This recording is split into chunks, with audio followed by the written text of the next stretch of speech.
नमस्कार, मी मंदार फणसे. बेधडकमध्ये तुमचं स्वागत आहे. आपण आज चर्चा करणार आहोत युतीचा धर्म काय आहे. या युतीमध्ये जे काही आता जागा वाटपावरनं जो काही वाद चालू आहे, तो वाद कुठेतरी आता पुन्हा एकदा त्याची जी मध्ये कोंडी होती ती कोंडी कुठेतरी फुटताना दिसते. आज आदित्य ठाकरे हे स्वतः पुन्हा भाजपच्या नेत्यांकडे गेलेले आहेत आणि आदित्य ठाकरे, सुभाष देसाई आणि भाजपच्या नेत्यांनी काहीतरी सामंजस्याची भूमिका आता घेतलेली आहे. पण त्यातनं नेमकं काय निष्पन्न होणार आहे तेही आपण बघणार आहोत. पण सगळ्यात महत्त्वाचं म्हणजे कुठे बिनसले तेही आपण तपासून बघणार आहोत. आपल्यासोबत डॉक्टर विनय सहस्त्रबुद्धे असणार आहेत, राष्ट्रीय उपाध्यक्ष भाजपचे. विवेक पंडित आपल्यासोबत आहेत, आमदार वसई जन आंदोलन समितीचे. आणि महादेव जानकर, राष्ट्रीय समाज पक्षाचे अध्यक्ष आपल्यासोबत आहेत. आपल्यासोबत संदीप प्रधान, वरिष्ठ सहाय्यक संपादक लोकमतचे असणार आहेत. या सगळ्यांशी आपण चर्चा करणार आहोत. पहिला प्रश्न डॉक्टर विनय सहस्त्रबुद्धे तुम्हाला मला विचारायचा आहे की मुळात युतीचा धर्म आज एक जवळजवळ 2-3 दिवसाच्या एका तणावानंतर कुठेतरी कोंडी फुटताना दिसली आणि दुपारी भाजपच्या वरिष्ठ नेत्यांनी, सुधीर मुनगंटीवार असतील, एकनाथ खडसे असतील, यांनी कुठेतरी येऊन सांगितलं सगळ्यांना की आम्ही आत्तापर्यंत सामंजस्याची भूमिका घेतलेली होती, शिवसेनेने सुद्धा हे समजून घ्यावं. ही वेळ का आली युतीवरती? वेळ का आली होती, मला असं वाटतं की हा विश्लेषणाचा मुद्दा आहे. परंतु ज्यावेळी दोन पक्षांमध्ये काही बातचीत होत राहते त्यावेळी काही अंतराय निर्माणही होत राहतात. कारण संबंध हे काही असे एका लिनियर पद्धतीने विकसित होत नाहीत. त्याच्यामध्ये खाच खळगे, नागमोडी वळणं अशी असतात. याच्यात काही तसं फार आश्चर्य वाटण्याजोगं आहे असं नाही. पण तुमचा जो मूळ प्रश्न आहे की युतीचा धर्म काय आहे, तर मला व्यक्तिशः असं वाटतं की आपल्या देशामध्ये युती धर्म किंवा गठबंधन धर्म हा जो शब्द मुख्यतः अटल बिहारी वाजपेयी यांनी म्हणजे वापरामध्ये आणला, व्यवहारात आणला, ज्याच्यामध्ये एक अकॉमोडेशनची भूमिका आहे. म्हणजे सगळ्यात महत्त्वाचं आहे की एक नेतृत्व मान्य करणं. जे राष्ट्रीय पातळीवर अटलजींचं, मोदीजींचं हे नेतृत्व मान्य झालं. महाराष्ट्रामध्ये आपण स्वर्गीय बाळासाहेब ठाकरे यांचं किंवा त्यानंतर मुख्यमंत्री म्हणून मनोहर जोशी, नारायण राणे यांचं नेतृत्व युतीतल्या दोन्ही घटकांनी मान्य करणं. दुसरा भाग आहे की एक अजेंडा मान्य करणं. शेवटी युती म्हणजे काही नुसती माणसं एकमेकाच्या शेजारी बसत नाहीत, ती मनाची देखील युती असावी लागते. त्यामुळे त्यामध्ये एक समान कार्यक्रम असावा लागतो आणि तो समान कार्यक्रम याच्या आधीच्या युतीच्या सरकारने योग्यरित्या विकसित केला, तो अंमलात देखील आणला.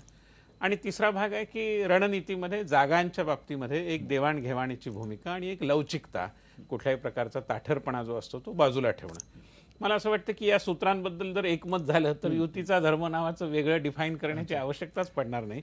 परंतु याचं भान ठेवलं पाहिजे, व्यावहारिकतेचं भान ठेवलं पाहिजे. आणि यशाचं जे आपल्याकडे प्रमाण राहिलं आहे, स्ट्राईक रेट जो राहिला आहे, किती जागा आपण लढवतो आणि किती जिंकतो, या व्यावहारिकतेवर जर सगळ्या प्रकारची गणितं आपल्याला बांधता आली तर युती धर्म निश्चितपणे टिकेल. भारतीय जनता पार्टीने हा धर्म टिकवलेला आहे.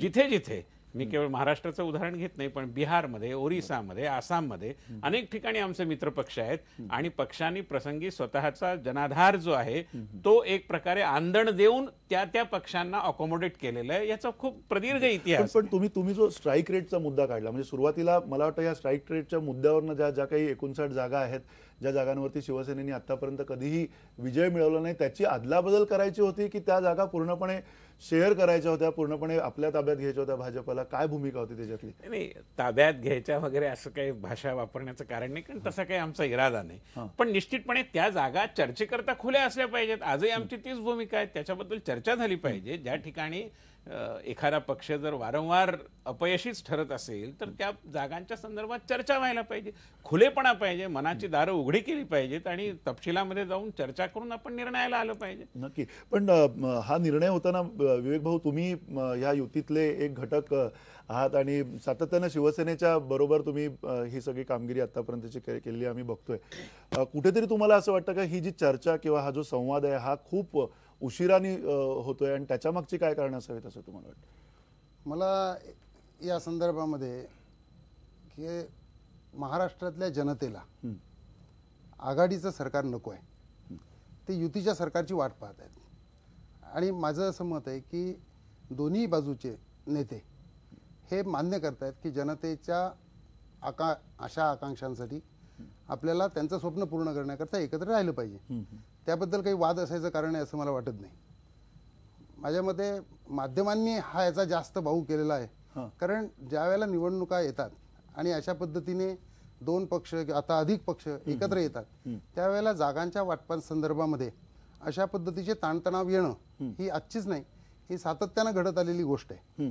नाही पण माध्यमांचा भाऊ कसा होऊ शकतो? म्हणजे सगळे मला वाटतं महादेव जानकर तुम्ही पण हे कबूल कराल. अगदी काल आमच्याकडे आठवले साहेब आले होते. आठवलेंनी सुद्धा हे सांगितलं की संवादाचा अभाव आहे. म्हणजे याच्यात माध्यमांची काय भूमिका आहे? संवाद तुम्ही स्वतः गेले काही दिवस दोन्ही नेत्यांशी, भाजप आणि शिवसेनेच्या नेत्यांशी संपर्कामध्ये आहात. तुम्हाला खरं जाणवतंय का की हा संवादाचा अभाव आहे म्हणून? थोडंसं म्हणजे आता कसं आहे की त्यावेळेस मुंडे साहेब होते त्यावेळेस ते बरोबर हे करत होते.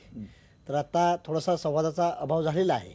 परंतु एवढी निश्चित इच्छा आहे की महाराष्ट्रात काँग्रेस आणि राष्ट्रवादी मुक्त महाराष्ट्र व्हावा. ही मोदी लाटेसारखंच आज देखील अवस्था आहे.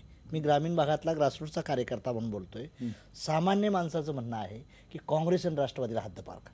मी आता तासापूर्वी उद्धव साहेबांना देखील विनंती करायला गेलो. काल देवेंद्र अमित शहांच्या बरोबर देखील आम्ही बसलो होतो. आम्ही त्यांना सांगितलं की जागेबद्दल भांडण असेल, आम्हाला मुळात तुम्ही दोघांनी जागा कमी दिलेल्या आहेत, त्यातल्या जागा अजून कमी करा, परंतु युती टिकवा. ही आमची आजही समन्वयाची भूमिका आहे. आणि युती झाली तरच महाराष्ट्राच्या जनतेत आदरणीय बाळासाहेब ठाकरेंचं, मुंडे साहेबांचं स्वप्न साकार होईल आणि त्यातून एक महाराष्ट्रात मेसेज चांगला जाईल. 15 वर्ष भ्रष्टाचारी काँग्रेसचं आणि राष्ट्रवादीचं सरकार आहे. पण अडले कुठे? म्हणजे तुम्ही साधारणतः 40 जागा सुरुवातीला मागितल्या, मग त्या 12 वरती, 20 वरती, 18 वरती अशा पद्धतीनं तुमची जी काही संख्या ती कमी होत गेली. पण अजून युतीचा फॉर्म्युला काही ठरताना दिसत नाही. ठरतंय आता साहेब. आज तुम्हाला मी सांगतो की जे सकाळपासून चाललं होतं किंवा युती होणार नाही, उद्धव साहेबांना आम्ही दुपारी 2 वाजता भेटलो. देवेंद्रशी माझं बोलणं झालं. माझी विनंती आहे म्हणलं, तुमच्या जागा आमच्या अजून कमी करा. 18 देत आहे ना, त्यातल्या अजून कमी करा, पण दोघांनी पहिलं बसायचा प्रयत्न करा. आणि उद्धवजींनी सांगितलं की युती तोडायची नाही. देवेंद्र बी तेच भूमिका बनली. त्यामुळे एक समन्वयाची भूमिका आम्ही करण्याचा प्रयत्न केला. आम्ही त्यांच्यावर प्रेशर आणलं ना. तुम्हाला जर जागेबद्दल भांडण, प्रत्येकाला वाटतं ना आपला पक्ष वाढला पाहिजे. आता आम्हाला वाटत नाही, पण आता दुर्दैव असं झालंय की आमचा कराड बारामतीला डॅमेज करायचा पहिला प्रस्ताव आहे.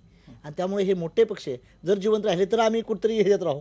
म्हणून मी आणि राजू शेट्टीनं समन्वयाची 3 दिवसापासून भूमिका घेतली आणि त्याला आम्हाला यश येतं. या विशेष म्हणजे तुम्ही म्हणताय की यश येते. संदीप प्रधान आपल्यासोबत आहेत. संदीप प्रधान यांना सुद्धा हाच प्रश्न विचारायचा आहे. खरं तर जी काही चर्चा आपण आतापर्यंत ऐकलेली आहे, या चर्चेमध्ये संदीप प्रधान तुम्हाला कुठेतरी ही एक जागा दिसते का या युतीमधला जो तणाव आहे तो संपायला मदत होईल? आत्ताची जी काही चर्चा चालू आहे, कदाचित अजून मध्यरात्री सुद्धा ही चर्चा चालू राहील दोन्ही पक्षांमधली. पण जो सन्मानजनक तोडगा काढण्याचा जो काही आग्रह भाजपकडनं सुद्धा झालेला आहे, सन्मान कोणी कोणाचा करायचा हा त्यातला खरा प्रश्न आहे.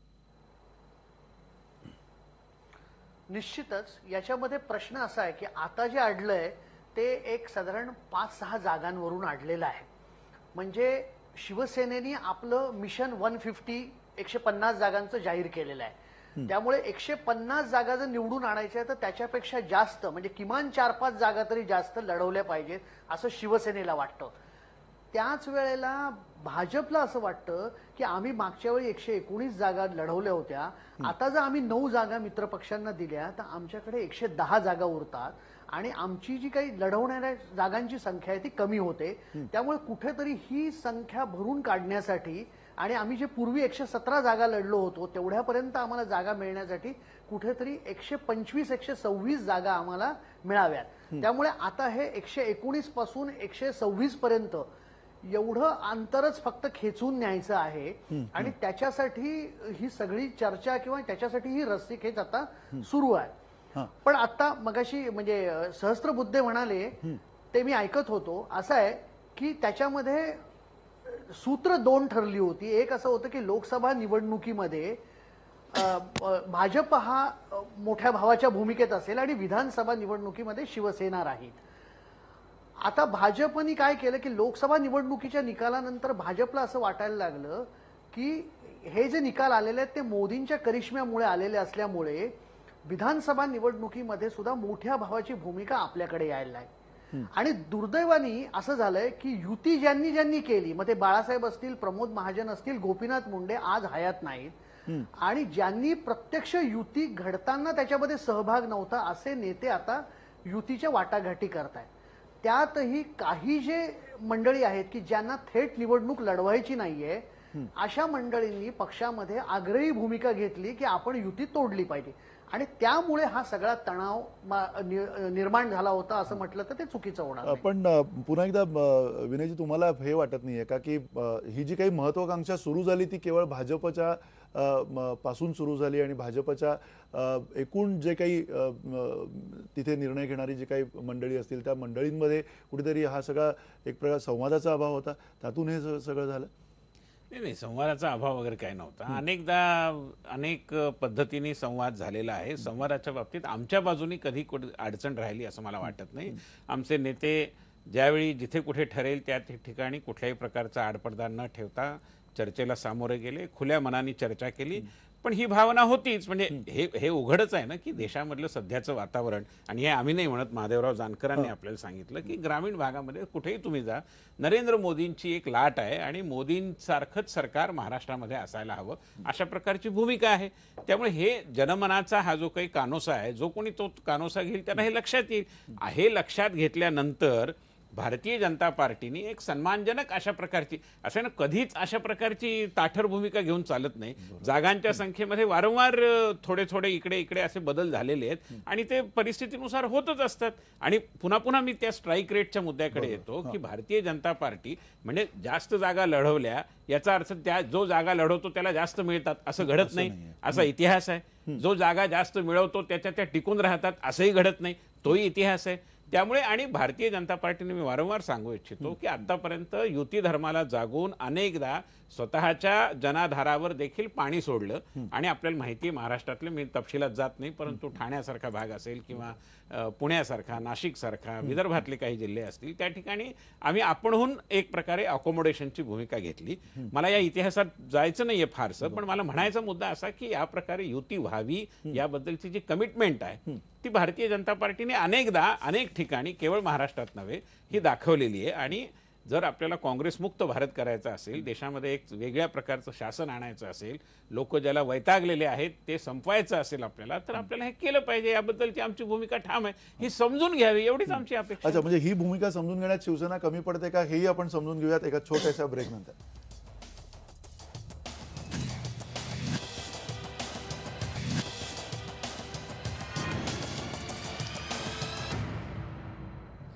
चर्चेमध्ये पुन्हा एकदा तुमचं स्वागत. बेधडकमध्ये काही बेधडक प्रतिक्रिया दिलेल्या आहेत आपल्या प्रेक्षकांनी. संजय अंतुरकर म्हणतात, कोणी कमी पडत नाही, घरचं भांडण घरातच मिटवावं आणि गुण्या गोविंदानं राहावं, हीच महाराष्ट्राची अपेक्षा आहे, असं संजय अंतुरकर म्हणतात. प्रवीण केदारे म्हणतात, युतीचा धर्म पाळण्यात दोन्ही पक्ष कमी पडत आहेत, ही अस्तित्वाची लढाई आहे.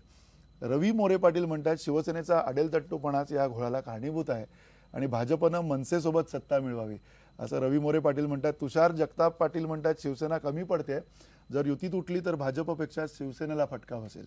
आणि योगेश गावंडे म्हणतात, आज भाजपला शिवसेनेची गरज संपली म्हणून भाजप असं वागतंय. एकूण सार्वत्रिक या सगळ्या प्रतिक्रिया आहेत. आणि या प्रतिक्रियांवरनं पुन्हा एकदा विवेक भाऊ तुम्हाला हा प्रश्न विचारायचा की सामान्य जनतेची भावना साधारणतः आपण प्रातिनिधिक बघितली, ज्या प्रेक्षक बघतात कार्यक्रम त्यातनं प्रतिक्रिया ते नोंदवतात. आता तुम्हाला असं वाटतं का की कुठेतरी शिवसेनेची ही अडेलतट्टूपणाची भूमिका आहे? सुरुवातीला मला हे स्पष्ट करू द्या, मी शिवसेनेचा अधिकृत प्रवक्ता नाहीये, परंतु मी उद्धवजींना फार जवळून पाहिले आणि मी तुम्हाला एवढं सांगू शकेन की ते संयमी आहेत, आग्रही आहेत, पण वास्तवाचं भान देखील त्यांना आहे. आणि कोणत्या वेळी कोणता निर्णय घ्यायचा हे त्यांच्याकडे समर्थ नेतृत्व असलेलं मी स्वतः पाहिले. मी उदाहरण देतो की मी जरी शिवसेनेचा उपनेता असलो तरी वसईची विशिष्ट परिस्थिती लक्षात घेता 2009ला वंदनीय बाळासाहेबांनी आणि उद्धवजींनी मला अपक्ष म्हणून लढण्याची परवानगी दिली. माझ्या दृष्टीने हा फार मोठा निर्णय त्यावेळेला उद्धवजींनी घेतलेला होता. आजची परिस्थिती जी आहे ती सुद्धा उद्धवजींचा जो संयम आहे, त्या आग्रही निश्चित आहेत, त्यांचा जो संयम आहे तो.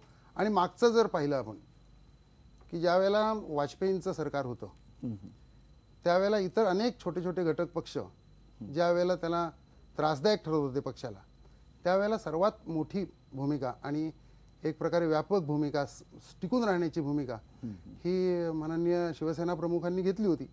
आणि तोच वारसा आज समर्थपणे चालवताना आपण पाहतो की इतर अनेक पक्ष हे कशा पद्धतीनं निर्माण झाले, ते कशा पद्धतीनं वाढतायत आणि उद्धवजींनी शिवसेना कशा पद्धतीनं वाढवलेली आहे.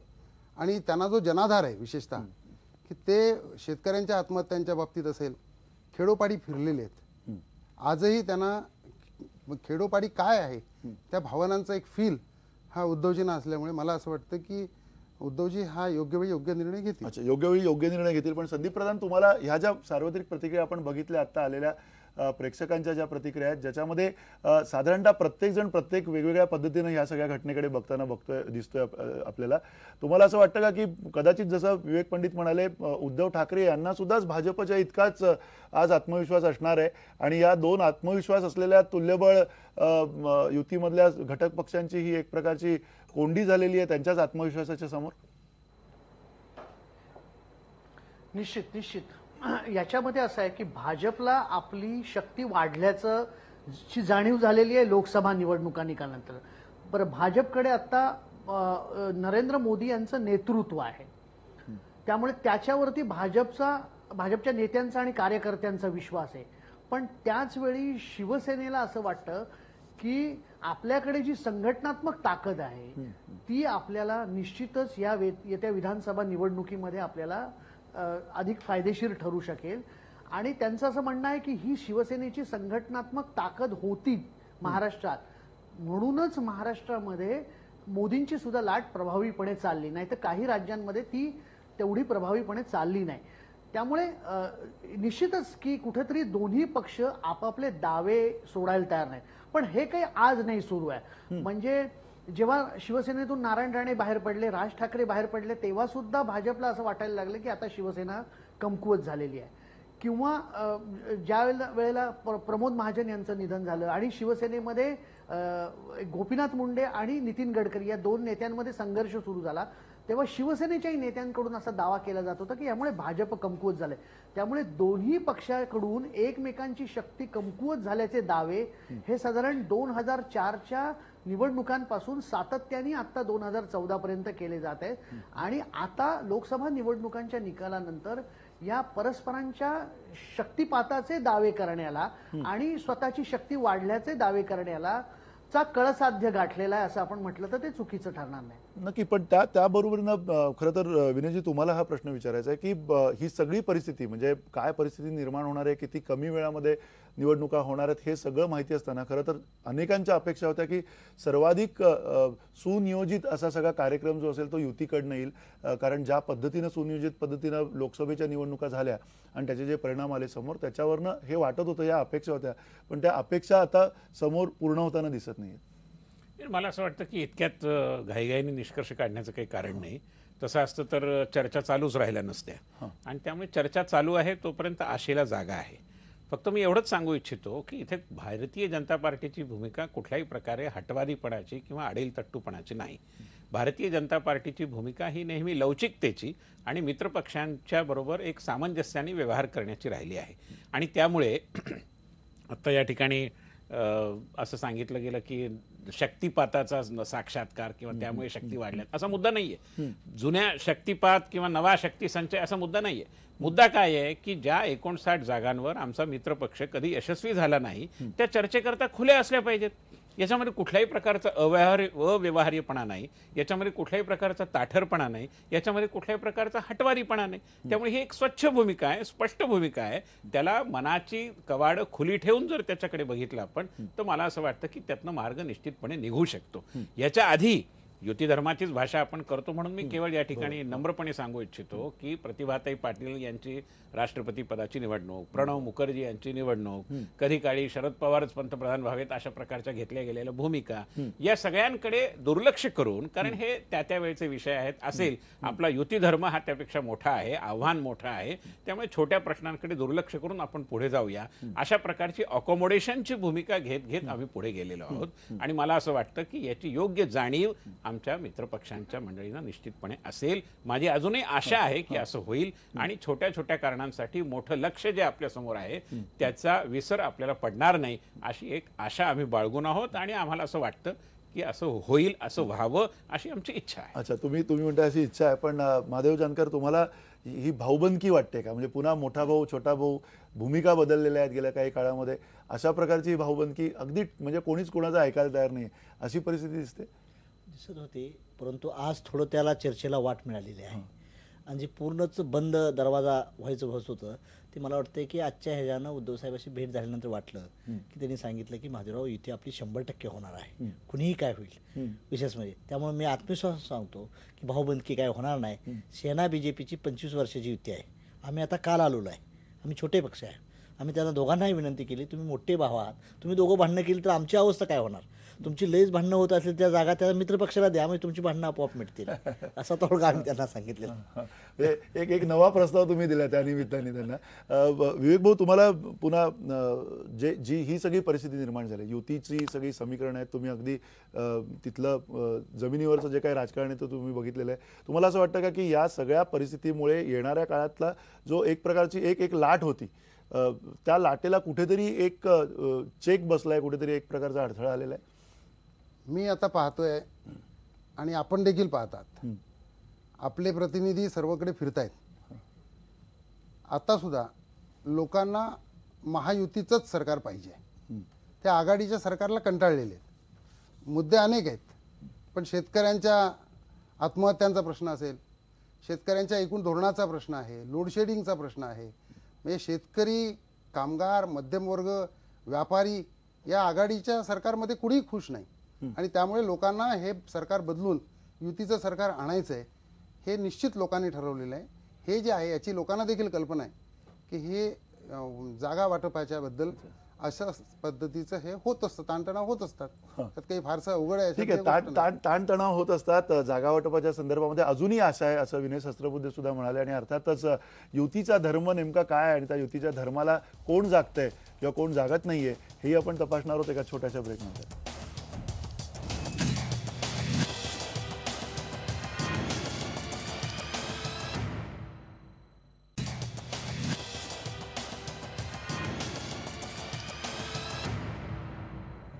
बेधडकमध्ये तुमचं पुन्हा एकदा स्वागत. आपण ज्या चर्चा चालू आहे त्या चर्चेवरच्या प्रतिक्रिया येतात आपल्याकडे फेसबुकवरती. #बेधडक तुम्ही जर दिलं तर त्याच्यावरती तुम्ही सुद्धा तुमच्या प्रतिक्रिया देऊ शकतात. कौस्तुभ अरुण आठल्ले म्हणतायत युतीचा धर्म पाळण्यात जागा कमी पडतायत. आणि वैभव कोकाटे म्हणतायत यांना युती सांभाळता येत नाही, हे काय महाराष्ट्र सांभाळणार. संदीप नागोरकर म्हणतायत नेते स्वार्थ पाहत आहेत, युती कायम राहावी हीच सामान्य कार्यकर्त्याची इच्छा आहे. योगेश म्हणतात शिवसेनेला असं वाटतंय की कमी जागा लढवल्या तर कायमचं मुख्यमंत्री पदाचं विसर्जन करावं लागेल. आणि श्रेणिक नराडे म्हणतात काहीही झालं तर आता एकमेकांची विश्वासार्हता कमी झाली, कुणालाही फायदा होणार नाही, तोंडाजवळचा घास केव्हाच गेलाय. संदीप प्रधान, तुम्हाला ह्या परिस्थितीमध्ये नेमकी काय येणाऱ्या काळातली बदल काही जाणवत आहेत का, बदल होऊ शकत आहेत का, नेमकं काय भावना आहेत सामान्य माणसाच्या असं तुम्हाला वाटतंय? आताची जी परिस्थिती आहे, ह्या ज्या प्रतिक्रिया आता बघितल्या सामान्य माणसांच्या, त्याच्यावरनं तुम्हाला असं वाटतंय का की आत्ताचा जो हा बेबनाव झालेला आहे त्याच्यामुळे कुठेतरी एक प्रकारचं जे जनमत पूर्णपणे मागे होतं युतीच्या, ते आत्ता असेल अशी शक्यता सांगता येत नाही? हा एक निश्चित आहे की थोडा लोकांचा भ्रमनिरास झालेला असू शकतो. कारण लोकांनी मोठ्या विश्वासाने लोकसभा निवडणुकीमध्ये शिवसेना भाजपच्या उमेदवारांना मतदान केलं. त्यांच्यासमोर नरेंद्र मोदी यांचं नेतृत्व होतं आणि त्यानंतर हे मोठं यश मिळाल्यानंतर आता ज्या पद्धतीने हे दोन्ही पक्ष भांडतायत काही किरकोळ जागांसाठी, तर त्यामुळे निश्चितच मला असं वाटतं की लोकांचा थोडासा भ्रमनिरास किंवा थोडं लोकांना वेदना, ज्यांना युतीच्या सिम्पथायझर आहेत, वोटर्स आहेत, त्यांना निश्चितच झाला असेल. दुसरं त्यांना असं वाटत असेल की ये तो सिर्फ झाकी है, मुख्यमंत्री पद बाकी है. म्हणजे असं की आत्ता जर समजा हे आत्ता भांडतायत तर पुन्हा जेव्हा मुख्यमंत्री पदाचा विषय येईल तेव्हा भाजपमध्ये 4-5 जण इच्छुक आहेत. शिवसेना अगोदरच दावा करते की मुख्यमंत्री पद आमच्याकडे असावं. आज सुद्धा आदित्य ठाकरे म्हणाले की मुख्यमंत्री कोण होणार ते तुम्हाला माहीतच आहे. त्यामुळे कुठेतरी मुख्यमंत्री पदावरून सुद्धा याच्यात रस्सीखेच होऊ शकते अशी भीती निश्चित वाटू शकते. म्हणजे कसं, एक थोडक्यात सांगतो की समजा आपण असं गृहीत धरलं की शिवसेनेला एक साधारण 94-95 जागा मिळाल्या आणि भाजपचा स्ट्राईक रेट आता सहस्त्रबुद्धे साहेब म्हणाले तसं जास्त असल्यामुळे ते एक 82-84 जागांपर्यंत पोहोचले. तर हे जे मधलं अंतर आहे ते एक 12-15 जागांचं असेल. अशा वेळी महादेव जानकर, राजू शेट्टी यांचे जे उमेदवार निवडून येतील ते काय भूमिका घेणार? भाजप असं त्यांना सांगू शकते का की तुम्ही आम्हाला पाठिंबा द्या मुख्यमंत्री पदासाठी.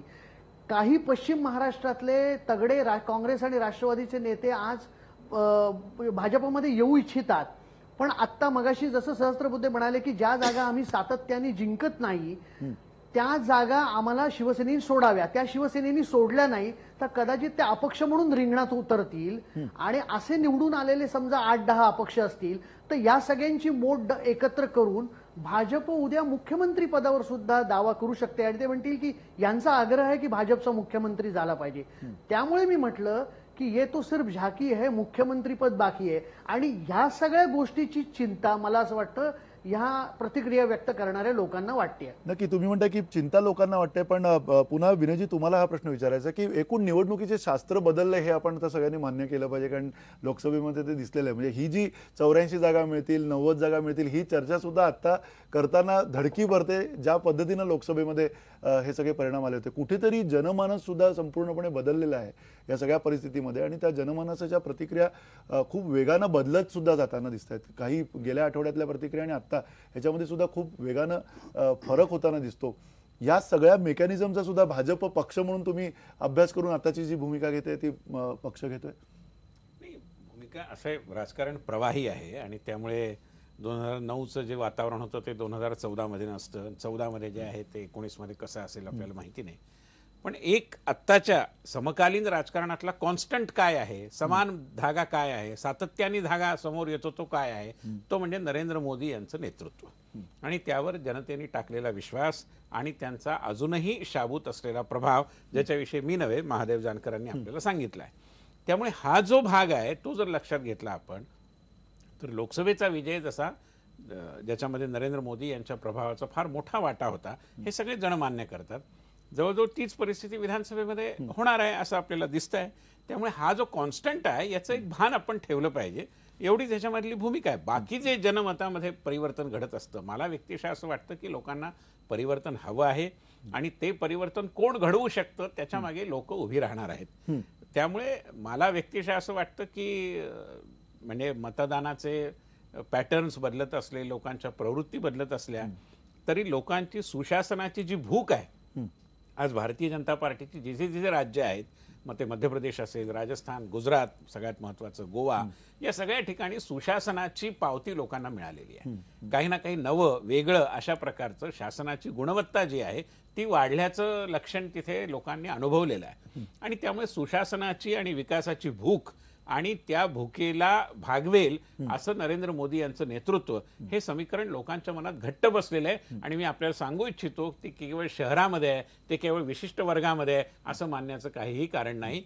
तळागाळात, ग्रामीण भागात, गोरगरिबांमध्ये, आदिवासी वस्त्यांमध्ये, पाड्यावरती, वाड्या वस्त्यांवरती आज हे वातावरण आहे आणि मला असं वाटतं की या वातावरणाचाच परिणाम आपल्याला विधानसभेच्या निवडणुकीत तुम्ही जे म्हणताय त्यावरून खरं तर पुन्हा एकदा विवेक भाऊ तुम्हाला हे मान्य आहे का की म्हणजे लोकसभेची निवडणूक वेगळी असते, विधानसभेची निवडणूक वेगळी असते आणि त्यामुळे कदाचित आपण जरी नरेंद्र मोदींचं नाव घेतलं तरी सुद्धा त्यांचा प्रभाव खालच्या शेवटच्या तिथल्या कार्यकर्त्यापर्यंत असतो, इतपत परिस्थिती आत्ताची आहे? मला असं वाटतं की काही अंशी हे खरं आहे की लोकसभेची परिस्थिती वेगळी आहे, आपल्या विधानसभेची वेगळी आहे. परंतु आताची जी परिस्थिती आहे की नुकत्याच लोकसभेच्या निवडणुका झालेल्या आहेत आणि पंतप्रधानांचं जे काही कार्य आहे, त्यांनी परदेशामध्ये आपली जी काही प्रतिमा निर्माण केलेली आहे त्याचा एक प्रभाव हा जनमानसावर आहे आणि जनमानस हे निश्चितपणे पाहत आहे की या ठिकाणी बदल हा निश्चितपणे होऊ शकेल आणि त्यामुळे लोकांच्या मानसिकतेमध्ये काही बदल झालेला आहे असं काही मला वाटत नाही. पण जर एखादा चेहरा आला असता समजा समोर, जसा त्यावेळेला नरेंद्र मोदींचा चेहरा होता मुख्यमंत्री म्हणून, तसा जर का चेहरा समोर देऊ शकली असती युती तर काही फरक पडला असता असं तुम्हाला वाटतं? किमान ही वाद आणि हे विवाद आता झाले नसते, जागा वाटपात एका चेहऱ्याच्या मागे सगळेजण निघाले असते? नाही, ते कसं झालं की मोदी साहेबांचं नेतृत्व आहे, तोच चेहरा.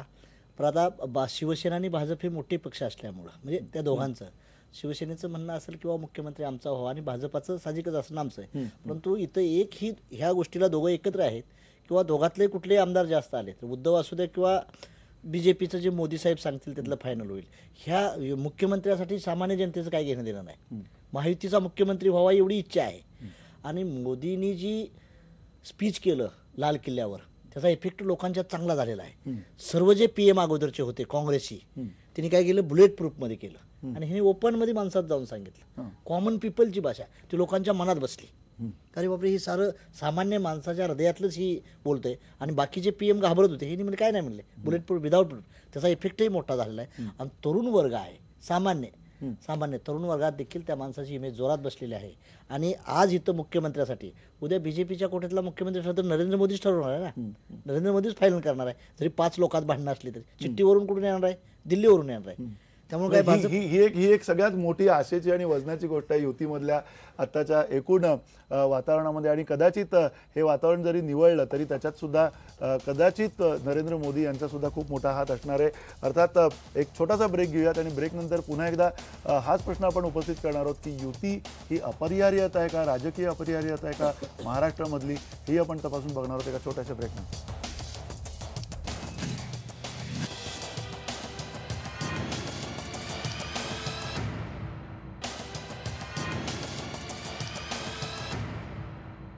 बेधडकमध्ये तुमचं पुन्हा एकदा स्वागत. आपण चर्चा करतो युतीचा धर्म काय, युती ही महाराष्ट्रामधली राजकीय अपरिहार्यता आहे का, हे आपण तपासणार आहोत आत्ताच्या या शेवटच्या सेगमेंटमध्ये. संदीप प्रधान, तुम्हाला वाटतं का की युतीशिवाय पर्याय नाही आहे म्हणून युती आहे, दुसरा कुठला पर्याय नाही आहे राजकीय या दोन्ही पक्षांना, भाजप आणि शिवसेनेला, म्हणून युती आहे? निश्चितच. म्हणजे आज हे मान्यच करावं लागेल की कितीही जरी भाजपच्या नेत्यांना आणि कार्यकर्त्यांना असा विश्वास वाटत असला की आपण स्वबळावरती लढलो तर आपल्या जास्त जागा येतील, तरी सुद्धा जे कुणी या विधानसभा निवडणुकीला उभे राहणारे जे कुणी होते मंडळी, उमेदवार संभाव्य किंवा आत्ता जे आमदार आहेत ते, त्यांच्याशी जर खाजगीत बोललं तर ते असं सांगत होते की नाही, युती टिकली पाहिजे. राजकीय पक्षांमध्ये काय आहे की जे लोक निवडणुका थेट लढवत नाहीत, काही वेळेला विधान परिषद असेल, राज्यसभेत असतील किंवा त्यांना इतर काही पर्याय असतात, पक्षाचे नुसते पदाधिकारी असतात, अशा मंडळींना असं वाटत असतं की आपली ही युती नसली तरी चालेल, हे आपण जोखड जे आहे हे फेकून दिलं पाहिजे असं वाटत असतं. त्याच पद्धतीची भावना ही शिवसेनेत सुद्धा होती. आणि एक असं कुठलंही नेतृत्व, म्हणजे जसं आता लोकसभा निवडणुकीमध्ये भाजपला नरेंद्र मोदींचं नेतृत्व लाभलं, तसं आता नेतृत्व एक असं म्हणता येईल असं शिवसेना भाजपकडे नाही. तसं जर नेतृत्व राज्यात सुद्धा भाजपकडे असतं तर कदाचित भाजपने असा विचार केलाही असता. पण आज तसं नेतृत्व कुणाकडेही नसल्यामुळे आज दोन्ही पक्षांना एकमेकांची गरज आहे. आणि त्यामुळेच एवढी तणातणी झाल्यानंतर आणि एवढ्या एकमेकांवरती दुगाण्या झाडल्यानंतर सुद्धा ते आता एकत्र येत आहेत, चर्चा करतायत आणि जागा वाटप करतायत.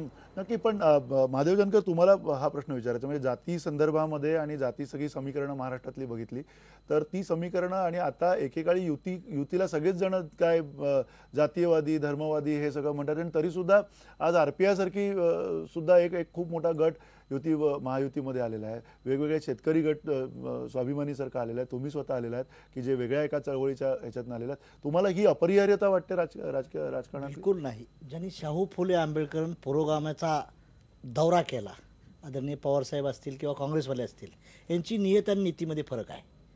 त्यांनी शिवसेनेला जातीवादी म्हणायचं आणि स्वतःच्या पुतण्यासाठी आणि मुलीसाठी राजकारण करायचं. हा सर्वात मोठा जातीवादी राष्ट्रवादी काँग्रेस पक्ष आहे आणि नंतरचा काँग्रेस आहे. ह्या दोघांनीच फार मोठा जातीवाद केलेला आहे. सेना BJPला जातीवादी म्हणण्यात काहीच अर्थ नाही. खैरेसारखा माणूस बाळासाहेब ठाकरेंनी बुरुड समाजाचा 700 मतं नाहीत, त्या माणसाला 2दा मिनिस्टर केलं, 3दा मेंबर ऑफ पार्लमेंट केलं. वायकर सारखा परीट समाजाचा माणूस सभागृहाचा नेता केला शिवसेनेनं. भारतीय जनता पार्टीचं तर RSSचं म्हणा, BJPचं कौतुकच केलं पाहिजे. एक तेलीसारखा माणूस मोदी OBCचा माणूस प्रधानमंत्री केला. म्हणजे योगदान कुणाचं आहे? नाव शाहू फुले आंबेडकरांचं घ्यायचं आणि काम फक्त मुलीसाठी आणि पुतण्यासाठी करायचा, हा धंदा महाराष्ट्रातल्या लोकांना पण हा तुम्हाला असं वाटतं का की म्हणजे अशा प्रकारे युती जर का नाही झाली आणि तर पुन्हा राजकीय जे काही वातावरण आहे, सामाजिक वातावरण आहे, ते वेगळ्या पद्धतीने जाईल आणि युती ही पूर्णपणे एक कंपल्सन आहे, राजकीय कंपल्सन आहे या सगळ्या दोन्ही पक्षांवरती? आता आपण जानकर साहेब जे म्हणाले त्यांच्याकडे जर आपण आलो तर प्रथम हा विचार करू आपण की जातीयवादी जो काही आता सांगितलं जात आहे, मी स्वतः अनुभव घेतलेला आहे की शिवसेनेचं जे केडर आहे त्या संपूर्ण केडरवर शिवसेना उभी आहे. अगदी खेड्यापाड्यामध्ये शिवसैनिक आहेत आणि हे जे शिवसैनिक आहेत हे सर्व जाती धर्मातले आहेत. विशेषतः मला हे सांगायला निश्चित आनंद वाटतो की मी स्वतः पाहिलेलं आहे की ज्याला बहुजन समाज आपण म्हणू, त्या बहुजन समाजाचं नेतृत्व शिवसेनेनं जितक्या मोठ्या प्रमाणात पुढे आणलं तेवढं काँग्रेस राष्ट्रवादीने आणलेलं नाही. त्यामुळे जातीयवादाचा आरोप करणं ही गोष्ट बाजूला ठेवू आपण. आता राहिला प्रश्न या ठिकाणी युती धर्माचा. मी एवढंच सांगेन की दोन्ही नेत्यांना आणि विशेषतः उद्धवजींना याची कल्पना आहे, ते दूरगामी विचार करणारे आहेत. मी आधी म्हटलं त्याप्रमाणे लोकांना काय होय आणि आज जी काही शिवसेनेची संघटनात्मक ताकद आहे, जसं आधी म्हटलं गेलं की देशाच्या पातळीवर भारतीय जनता पक्ष मोठा भाऊ असेल, तर राज्याच्या पातळीवर शिवसेना मोठा भाऊ आहे आणि ह्यात हे कोणी नाकारील अशातला भाग नाही. दुसरा एक मुद्दा जे प्रधान साहेब म्हणाले की राज्याला नेतृत्व असं नाहीये. माझा थोडा मतभेद अशासाठी आहे की महाराष्ट्रातल्या कानाकोपऱ्यामध्ये महाराष्ट्रामध्ये आज आपण उद्धवजींचं नेतृत्व हे सकस असलेलं आपण पाहतो. माननीय शिवसेना प्रमुखांनंतर तुमचं म्हणणं आहे की तुमच्याकडे नेतृत्व आहे, शिवसेनेकडे सुद्धा नेतृत्व आहे, आणि पण या सगळ्या पार्श्वभूमीवरती पुन्हा जाता तुम्हाला हाच प्रश्न विचार की जो भावनिक मुद्दा म्हणजे युती 25 वर्षाहून अधिक काळ आता झालेला आहे युतीला जवळजवळ, आणि त्या काळामध्ये अत्यंत भावनिक एक गठबंधन म्हणून त्याच्याकडे बघितलं जातं. भारतामधलं सर्वाधिक जुनं अशी ही युती आहे. राजकीय एक प्रकारची खेळीमेळीच्या वातावरणात आतापर्यंत झालेली, अनेक काही मधले चढ उतार असतील, पण आता हा अस्तित्वाचा युतीमधला प्रश्न आहे का? आणि खास करून आता या वेळेला तुम्ही गोपीनाथजी असतील, गोपीनाथ मुंडे असतील, प्रमोद महाजन असतील किंवा बाळासाहेब असतील, या सगळ्यांना मिस करताय का तुम्ही? या सगळ्यांना आता नसल्यामुळे ही परिस्थिती निर्माण झाली का?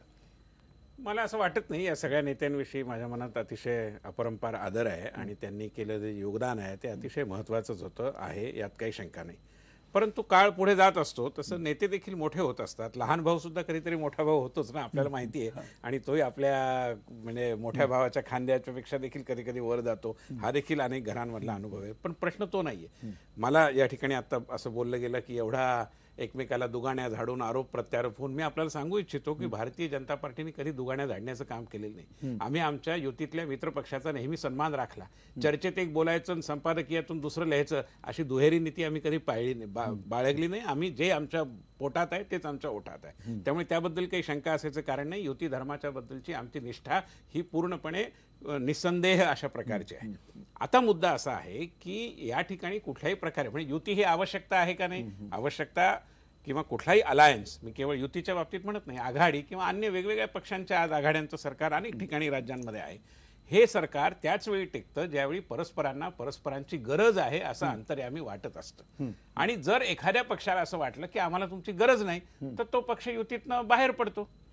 त्यामुळे म्हणजे हे एक सर्वसाधारण लॉजिक आहे, याच्यामध्ये मी काही जगावेगळं सांगत नाही, हे तर्कशास्त्र आहे की जर एखाद्याला असं वाटलं की आपल्याला यांची काही गरज नाही, तर तो हळूच कुठली तरी कारण काढून बाहेर पडतो, असंही आपल्याला दिसतं. या पार्श्वभूमीवर मला मघाच्या चर्चांच्या बाबतीत 2 मुद्दे मांडायचे आहेत की युतीमध्ये सरकार सत्तेवर आलं आणि नंतर एक पक्ष पुढे निघून गेला, अशी उदाहरणं देखील आपल्या देशाने बघितली. मायावती आणि मुलायम सिंग हे एकेकाळी सत्तेत होते, नंतर ते दोघांनाही आपल्या आपल्या ताकदीचा साक्षात्कार झाला, मग एकदा एकाचं पण आता काहीतरी त्यातनं मार्ग निघेल असं वाटतं तुम्हाला? याही परिस्थितीतनं मार्ग निघेल अशी आशा असं आहे. आम्ही पहिल्यापासून मार्ग निघावा या भूमिकेशी घट्ट आहोत आणि तो निघाला पाहिजे अशी आमची इच्छा आहे. नक्की. पण नुसतं आमच्या इच्छेवर अवलंबून नाहीये, हे दुर्दैवाने खरं आहे. नक्की. केवळ भाजपच्या इच्छेवरती अवलंबून नाहीये, शिवसेनेच्या सुद्धा इच्छेवरती अवलंबून आहे. हा वाद केवळ मोठा भाऊ छोटा भाऊ नाही, तर करता कोणी बनायचं आहे असा हा वाद आता या क्षणाला आहे. आपण अशी आशा करूया की युतीतलं जे काही निर्णय आहेत ते लवकरात लवकर समोर येतील आपल्या, आणि आपल्याला समोरच्या निवडणुकांमध्ये काय होणार आहे याची स्पष्टता येईल.